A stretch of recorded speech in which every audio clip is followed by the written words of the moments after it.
So now you see this PO2. So அது வந்து என்னன்னா partial pressure of oxygen. So always partial pressure வந்து என்ன நமக்கு formula XI into P total இல்லையா. ஸோ XIன்றது வந்து என்னென்னா partial pressure.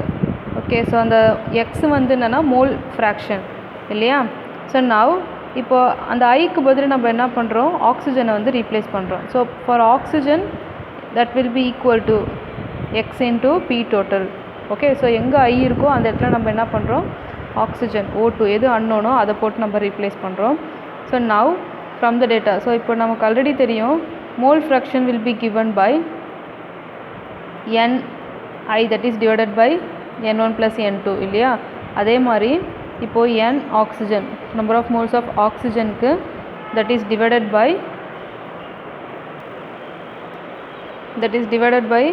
NO2 plus NHE ஆக்சிஜனும் ஹீலியம், ஏன்னா அது ரெண்டும் மிக்சராக இருக்குது இல்லையா. ஸோ அந்த மிக்சர் தான் வந்து என்ன பண்ணுறாங்க, இந்த 5 decimeter cube டேங்க் இருக்குது இல்லையா, அதில் என்ன பண்ணுறாங்க, they are pumping out. See now இப்போ NO2ன்றது என்னென்னா moles of oxygen. So that will be given by pressure. Here the pressure is 1 divided by 22.4 liter. So that is the constant value. So at this temperature it will be equal to 22.4 liter into 12 liter.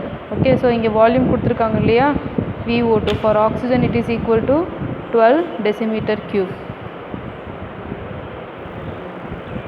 See now we are just converting it to the same unit. அப்போ நமக்கு oxygen எவ்வளோ கிடைக்குது, number of moles of oxygen. So நம்ம cancel பண்ணும்போது we are getting 0.54 mole. Okay, so this 0.54 mole is the number of moles of oxygen. So அதே நம்ம என்ன பண்ணுறோம், ஹீலியம்க்கும் கண்டுபிடிக்கணும். ஸோ ஹீலியம்க்கும் அதே மாதிரி கண்டுபிடிச்சிட்டு அந்த வேல்யூ நம்ம என்ன பண்ணுறோம், இந்த இடத்துல சப்ஸ்டியூட் பண்ணுறோம். ஸோ ஹீலியம்க்கு வந்து பாருங்கள், the same 1 mole divided by 22.4 liter into இங்கே வந்து எவ்வளோ வால்யூம் 46. ஓகே, ஸோ 46 சப்ஸ்டியூட் பண்ணும்போது we are getting 2.05 mole. Okay, so இப்போ நமக்கு ஆக்சிஜனும் கிடச்சிச்சு, ஹீலியம் கிடச்சிச்சு. So now we are going to substitute here in this mole fraction. Okay, so mole fractionல substitute பண்ணும்போது that will be equal to 0.54 divided by 2.59 add பண்ணும்போது so ஃபைனலாக நமக்கு கிடைக்கிற ஆன்சர் வந்து எவ்வளோன்னு பார்த்தீங்கன்னா that is 0.21. Okay, so this 0.21 தான் வந்து நமக்கு என்னது, X, that is mole fraction of oxygen. See here P total into V total, that is PV will be equal to, that is we are writing in total. ஏன்னா இப்போ நம்ம total வந்து கண்டுபிடிக்கணும். Okay, so ப்ரீவியஸாக இனிஷியலாக இருக்கிறத கண்டுபிடிச்சோம், that is oxygen helium. Okay, அதனோட இனிஷியலாக நம்ம பார்த்தோம். ஸோ நெக்ஸ்ட்டு டோட்டலுக்கு வந்து பார்த்தீங்கன்னா it will be equal to the same, இதே கண்டிஷன் தான், 22.4 liter 1 atmospheric pressure. So now P total will be equal to 1 atmospheric pressure divided into 22.4. இப்போ இந்த V டோட்டலோட வேல்யூ ஏன்னா நம்ம என்ன பண்ணுறோம், 5 decimeter cube டேங்க்கில் தான் வந்து என்ன பண்ணுறோம், we are pouring out இல்லையா. ஸோ நம்ம அதில் பம்ப் அவுட் பண்ணுறோம் அந்த ஏரை. ஸோ அப்போ என்ன ஆகுதுன்னா it will be equal to 5. So now volume வந்து நம்ம எதில் எக்ஸ்பிரஸ் பண்ணுறோம், in terms of liter. Okay, so we are just converting it to liter. So now this P total will be equal to, so இதை நம்ம simplify பண்ணுறோம் அப்படின்னா நமக்கு என்ன கிடைக்குது, 4.48 atmosphere. ஸோ இப்போ இதுலேருந்து நம்ம என்ன பண்ணுறோம், நெக்ஸ்ட்டு ஆக்சிஜனுக்கு சப்ஸ்டியூட் பண்ணுறோம். ஸோ இங்கே P total கிடச்சிச்சு இல்லையா. ஸோ நமக்கு ஆல்ரெடி தெரியும் P will be equal to the mole fraction into P total இல்லையா. ஸோ இங்கே மோல் ஃப்ராக்ஷன் ஆஃப் ஆக்சிஜனுக்கு வந்து ஆல்ரெடி நம்ம கண்டுபிடிச்சி வச்சுருந்தோம் இல்லையா, 0.21, that we are substituting here into this 4.48. so when we substitute this value we are getting the answer 0.94 atmosphere. So இப்போ ஆக்சிஜனுக்கு கண்டுபிடிச்சாச்சு, தென் P total கண்டுபிடிச்சாச்சு. ஸோ நெக்ஸ்ட்டு வந்து we are calculating for helium. So ப்ரீவியஸாக ஆக்சிஜனுக்கு எப்படி பண்ணோமோ அதே ஸ்டெப் தான், எங்கே இருக்கலாம் ஆக்சிஜனுக்கோ அந்த இடத்துல நம்ம ஹீலியமாக ரீப்ளேஸ் பண்ணுறோம். Okay, so now you see for the partial pressure of helium that will be equal to mole fraction of helium into P total. Okay, so now this XHE, that is for mole fraction கண்டுபிடிக்கிறதுக்கு NHE divided by this oxygen plus NHE, that is number of moles of helium. So ஏன்னா total இல்லையா அது, அதனால் வந்து ஆக்சிஜனும் helium ரெண்டுத்தோட மிக்சரும் நம்ம டோட்டலில் mention பண்ணணும். Okay, so now on substituting the value for helium, oxygen and then number of moles of helium, we are getting XHE will be equal to 2.05 divided by this. இதை நம்ம add பண்ணும்போது we are getting 2.59. on dividing we get the answer 0.79. Okay, so next ஹீலியம்க்கு வந்து பார்த்திங்கன்னா நம்ம இங்கே ஆக்சிஜனுக்கு பண்ணோம் இல்லையா, அதே மாதிரி தான் கிடைச்ச ஆன்சரை வந்து என்ன பண்ணுறோம், நம்ம பி டோட்டலோட மல்டிப்ளை பண்ணுறோம். ஸோ இங்கே ஆல்ரெடி நம்ம 0.79 into 4.48. ஸோ திஸ் 4.48 பார்த்திங்கன்னா நம்ம பி டோட்டல் இங்கே ஆல்ரெடி கண்டுபிடிச்சி வச்சுருக்கோம் இல்லையா. ஸோ இந்த பி டோட்டலை வந்து நம்ம என்ன பண்ணுறோம், இந்த இடத்துல சப்ஸ்டியூட் பண்ணுறோம். ஓகே, ஸோ அதை மல்டிப்ளை பண்ணும்போது we are getting 3.54 atmosphere. So ஹீலியம்க்கும் கண்டுபிடிச்சாச்சு, அதே மாதிரி ஆக்சிஜனுக்கும் கண்டுபிடிச்சாச்சு. ஓகே, ஸோ இப்போது ஓவராலாக அந்த மிக்சர் இருக்கு இல்லையா, அந்த ஆக்சிஜன் அண்ட் ஹீலியம் மிக்சரை என்ன பண்ணுறாங்க, they are pumping out to the 5 decimeter cube tank. So அந்த வால்யூம் இருக்கக்கூடிய டேங்க்கில் அதை போர் பண்ணுறாங்க, சாரி அந்த மிக்சரை வந்து என்ன பண்ணுறாங்க, பம்ப் பண்ணுறாங்க. அப்போது அதனுடைய நம்ம இந்த value, that is this partial pressure வந்து ஹீலியம்க்கும் ஆக்சிஜனுக்கும் கேல்குலேட் பண்ணிடணும். நெக்ஸ்ட்டு வந்து டோட்டல் கேல்குலேட் பண்ணதுக்கப்புறம் நம்ம என்ன பண்ணணும், we have to substitute that value with this oxygen and then helium. So அதுலேயும் நம்ம சப்ஸ்டியூட் பண்ணுறோம். ஸோ அப்போ அதில் சப்ஸ்டியூட் பண்ணும்போது நமக்கு என்ன கிடைக்குது, PHE, PO2 அதோட வேல்யூஸ் தான் வந்து நமக்கு இண்டிவிஜுவலாக நம்மளால் கேல்குலேட் பண்ண முடியும். ஓகே, ஸோ 6ல் வந்து ஏ சம் பார்த்தோம், பேஜ் நம்பர் 168. ஸோ இப்போ 6B அந்த சப்டிவிஷன் என்ன கொடுத்துருவோன்னா, a sample of solid KClO3. So அது வந்து என்னது, potassium chlorate was heated in a test tube to obtain oxygen according to the reaction. So reactions இங்கே கொடுத்துருக்காங்க. So the oxygen gas was collected by downward displacement of water at 295 Kelvin. So total pressure of the mixture வந்து 772 millimeter of Hg. Hgன்றது mercury. So the vapor pressure of water வந்து 26.7 millimeter of mercury at 300 Kelvin. So what is the partial pressure of oxygen gas? So partial pressure என்னன்றது கேட்டிருக்காங்க. Okay, so first நம்ம என்ன பண்ணணும், இங்கே கொடுத்துக்கிற டேட்டாஸ்லாம் வந்து நம்ம ரீகலெக்ட் பண்ணுவோம். ஓகே, ஸோ இப்போ கொஸ்டினில் அந்த ரியாக்ஷன் வந்து என்ன கொடுத்துருக்காங்க, பொட்டாசியம் குளோரேட் இல்லையா, அதோட நமக்கு கிடைக்கிற ப்ராடக்ட் வந்து பார்த்திங்கன்னா potassium chloride and then oxygen. Okay, so இப்போ ஃபஸ்ட்டு வந்து பி டோட்டல். ஸோ எவ்வளோ டோட்டல் கொடுத்துருந்தாங்க கொஸ்டினில், 772 millimeter Hg. ஸோ ஹெச்ஜின்றது மெர்க்யூரி. அதே மாதிரி வாட்டர் வந்து பார்த்திங்கன்னா 26.7 mm Hg. So now P total will be equal to, so எப்போவுமே டோட்டல் வந்து நம்ம ஆக்சிஜனும் வாட்டர். ஓகே, ஸோ ஹியர் கொஸ்டினில் வந்து so partial pressure of oxygen அதுதான் கேட்டிருக்காங்க கொஸ்டினில். ஓகே, ஸோ நமக்கு பார்ஷியல் ப்ரெஷர், அதாவது டோட்டல் வந்து பார்த்திங்கன்னா நம்ம என்ன பண்ணுவோம், என்னென்ன கேஸ் கொடுத்துருக்காங்களோ அது எல்லாத்தையுமே நம்ம ஆட் பண்ணணும். ஸோ இங்கே ஆக்சிஜனும் வாட்டரும் ஆட் பண்ணியாச்சு. இப்போ இதுலேருந்து நம்ம என்ன பண்ணுறோம், we are rearranging. ஸோ இப்போ இந்த ஸ்டெப்பில் வந்து பார்த்திங்கன்னா we are just rearranging. see here you see this P oxygen, ஏன்னா P oxygen தான் நமக்கு ஆக்சிஜனோட பார்ஷியல் ப்ரெஷர் தான் தேவை. So on rearranging P total minus PH2O. So now இனிஷியலாக 26.7 தான் வந்து ப்ரெஷர். ஓகே, ஸோ டெம்பரேச்சர் வந்து 298 Kelvin. So now T1 will be equal to 300 Kelvin. So P2 வந்து நம்ம calculate பண்ணணும்.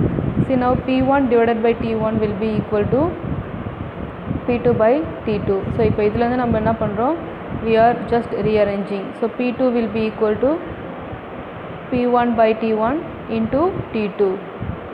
ஓகே, ஸோ நம்ம என்ன பண்ணுறோம், டைரக்ட் சப்ஸ்டியூஷன் தான். ஸோ சப்ஸ்டியூட் பண்ணும்போது என்ன கிடைக்குது நமக்கு வேல்யூ பார்த்தீங்கன்னா, this P1 ஓட value 26.7 divided by T1. So T1 வந்து என்ன 300 Kelvin இல்லையா. ஸோ டெம்பரேச்சர் T2 அதையும் சப்ஸ்டியூட் பண்ணுறோம். ஸோ சப்ஸ்டியூட் பண்ணி நம்ம சிம்பிளிஃபை பண்ணும்போது we are getting P2 will be equal to 26.626 mm of Hg. Okay, so now the partial pressure of oxygen will be equal to, கொஸ்டினில் வந்து என்ன கொடுத்துருக்காங்க, P total ஆல்ரெடி அங்கே கொடுத்துருக்காங்க. ஸோ இப்போது PO2 will be equal to P total minus PH2 இருக்கு இல்லையா. So இப்போ இதிலேருந்து நம்ம P டோட்டலோட வேல்யூ 772 mmHg அதை சப்ஸ்டியூட் பண்ணுறோம். Next water. ஸோ வாட்டருக்கு நம்ம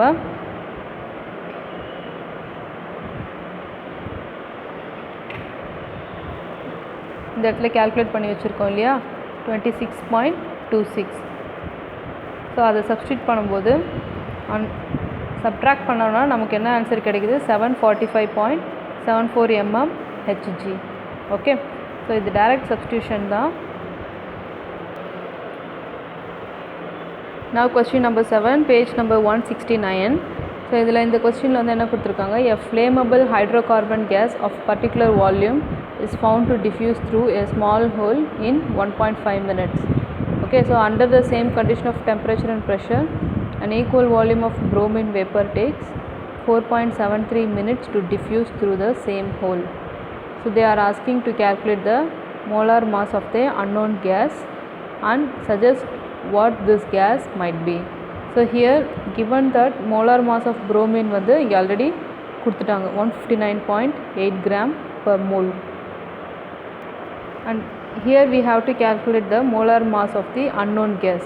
Okay,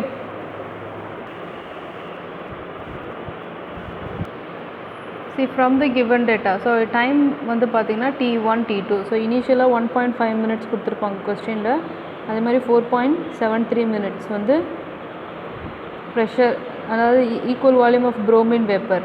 okay, so first T1 வந்து பார்த்தீங்கன்னா it is the gas that diffuse through a small hole. So அதுலேருந்து வர்றது வந்து 1.5 minutes, அதை நம்ம T1 அப்படியே எடுத்துக்கலாம். ஸோ அங்கே just they are mention the hydrocarbon gas. So அதுதான் நம்ம கேஸ் போட்டு ப்ராக்கெட்டில் ஹைட்ரோகார்பன் அப்படின்னு மென்ஷன் பண்ணியிருக்கோம். ஸோ நெக்ஸ்ட்டு T2 வந்து பார்த்தீங்கன்னா 4.73 minutes. ஸோ அதுலேயும் வந்து பாருங்கள் case that is given for bromine. Okay, so that is for bromine. See now இப்போ hydrocarbon, so first hydrocarbon, next bromine. Okay, see now that will be equal to the time. Okay, so time வந்து first bromine divided by hydrocarbon. So அப்படியே ரெசிப்ரோக்கலாக வருது. Here you see volume வந்து constant volume அப்படி சொல்லிட்டாங்க கொஸ்டினில். See now you see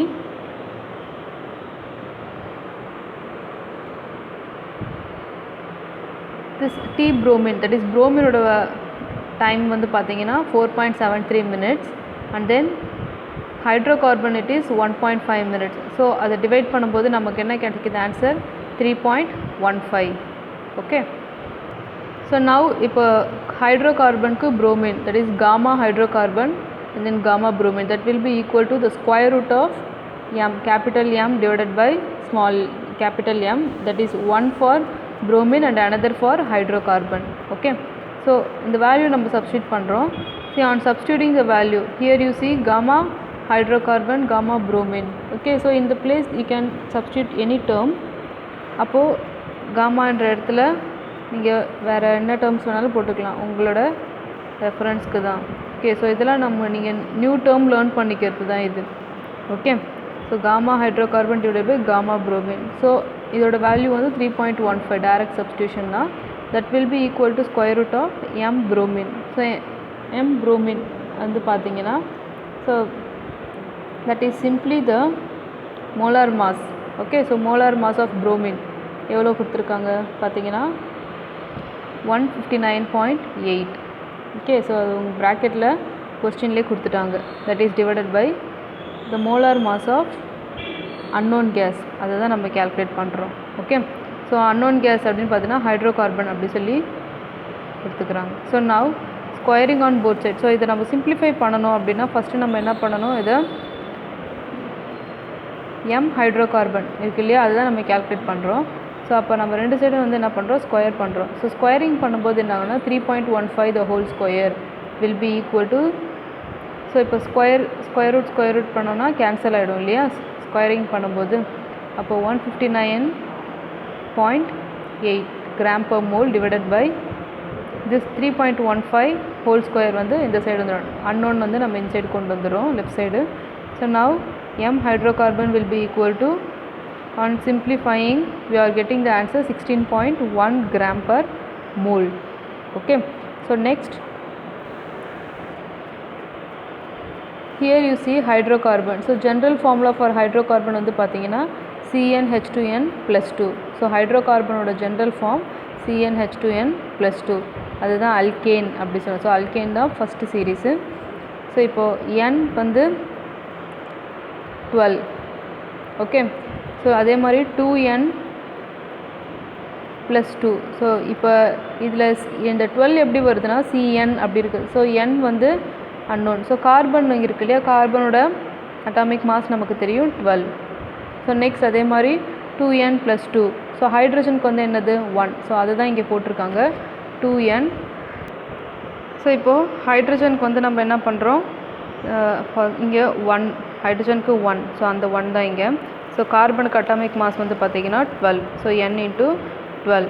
okay, so now here you see 12n. So இதை just அப்படியே என்ன பண்ணுறாங்க, n வேல்யூ கேல்குலேட் பண்ணுறதுக்காக இந்த மெத்தட் யூஸ் பண்ணுறாங்க. ஸோ இதை ஜஸ்ட் உள்ள மல்டிப்ளை பண்ணாங்க 2n. இந்த 2 × 1 will be 2, that will be equal to 16.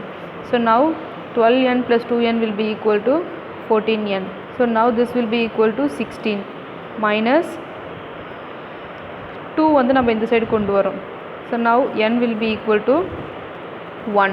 Okay, so now the hydrocarbon is என்னன்னு சொல்லலாம், இந்த n இருக்கிற இடத்துலலாம் நம்ம என்ன பண்ணுறோம், இங்கே கண்டுபிடிச்ச 1 வந்து சப்ஸ்டியூட் பண்ணுறோம். So on substituting n is equal to 1, we are getting C1H2 × 1 plus 2, that will be equal to CH4.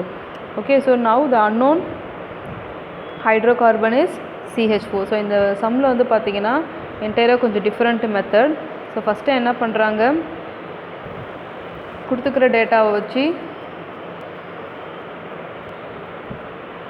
so from the data they are just framing the terms T1 T2 and after that direct substitution only. Here they are squaring on both sides. After squaring we are getting the answer 16.1 gram per mole. So this is said to be the molar mass of hydrocarbon. Okay, and after that we have to find out what's that hydrocarbon. So அது எந்த hydrocarbon அப்படின்றது general form. So general formula வந்து பார்த்திங்கன்னா CnH2n + 2. So அதுதான் வந்து general form of hydrocarbon. Okay, so அதுலேருந்து நம்ம என்ன பண்ணணும், அதை செப்பரேட்டாக என்ன ஹைட்ரோகார்பன் அப்படின்றது கேல்குலேட் பண்ணுறதுக்கு தான் நம்ம இந்த அட்டாமிக் மாஸ் டேர்ம்லாம் யூஸ் பண்ணுறோம். ஸோ CnH2n + 2ல் ஸோ கார்பன்றதுக்கு 12, ஹைட்ரஜனுக்கு 1 இல்லையா. ஸோ அதை சப்ஸ்டியூட் பண்ணிவிட்டு நம்ம n வேல்யூ கண்டுபிடிச்சிடும். ஸோ n வேல்யூ கண்டுபிடிச்சதும் அந்த n வேல்யூ நம்ம என்ன பண்ணுறோம், இந்த ஜென்ரல் ஃபார்மில் சப்ஸ்டியூட் பண்ணுறோம். ஸோ சப்ஸ்டியூட் பண்ணும்போது நமக்கு என்ன கிடைக்குது, CH4. So now we can tell CH4 தான் வந்து என்னது, அந்த unknown hydrocarbon. ஓகே, ஸோ இதெல்லாம் வந்து 5 mark question. See, now comes question number 8, page number 174. Okay, so critical temperature of water, ammonia and then carbon dioxide is given respectively. When we start cooling from a temperature of 700 Kelvin, which will liquefy first and which will liquefy finally. Okay, so இந்த case வந்து நம்ம என்ன பண்ணுறோம், லிக்விடாக convert பண்ணும்போது எது first வரும் எது லாஸ்ட்டாக வரும், அதுதான் வந்து கொஸ்டின். ஓகே, இதை நம்ம கேல்குலேட் பண்ண போகிறோம். ஸோ ஃபஸ்ட்டு வந்து பாருங்கள், water, ammonia, carbon di oxide மூணும் அதனுடைய வேல்யூஸும் கொடுத்துட்டாங்க, right. See, we all know critical temperature அப்படின்றது என்னென்னா, the temperature above which it cannot be liquefied even at a high pressure. critical temperatureன்றது எவ்வளோ ப்ரெஷர் கொடுத்தாலும்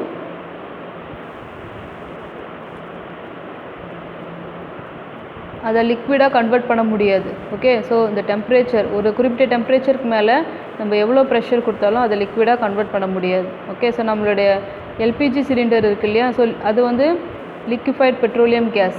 ஓகே, ஸோ வித் லிக்விட் ஃபார்மில் இருக்குது, ஆனால் அது வந்து ரூம் டெம்பரேச்சருக்கு வரும்போது என்ன ஆகுது, அது கேஸாக கன்வெர்ட் ஆகுது இல்லையா. ஆனால் கிரிட்டிக்கல் டெம்பரேச்சர் அப்படின்றது என்னென்னா, ஸோ இந்த டெம்பரேச்சர், ஸோ ஒரு குறிப்பிட்ட டெம்பரேச்சருக்கு மேலே நம்ம எவ்வளோ ப்ரெஷர் கொடுத்தாலும் அதை லிக்விடாக கன்வெர்ட் பண்ண முடியாது. அதுதான் இங்கே கொடுத்துக்கிற term. So therefore when cooling start from 700 Kelvin, water will liquefy first, then followed by ammonia and finally carbon dioxide. Okay, so cool பண்ணும்போது என்ன ஆகுதுன்னா, ஃபஸ்ட்டு ரேஞ்ச் வந்து பாருங்கள் 700 Kelvin கொடுத்துருக்காங்க இல்லையா. ஸோ நவ் அதில் ஃபஸ்ட்டு வந்து பார்த்திங்கன்னா வாட்டர் தான் வந்து லிக்விஃபைட் ஆகும், அதுக்கப்புறம் அமோனியா, நெக்ஸ்ட்டு வந்து கார்பன் டை ஆக்சைடு.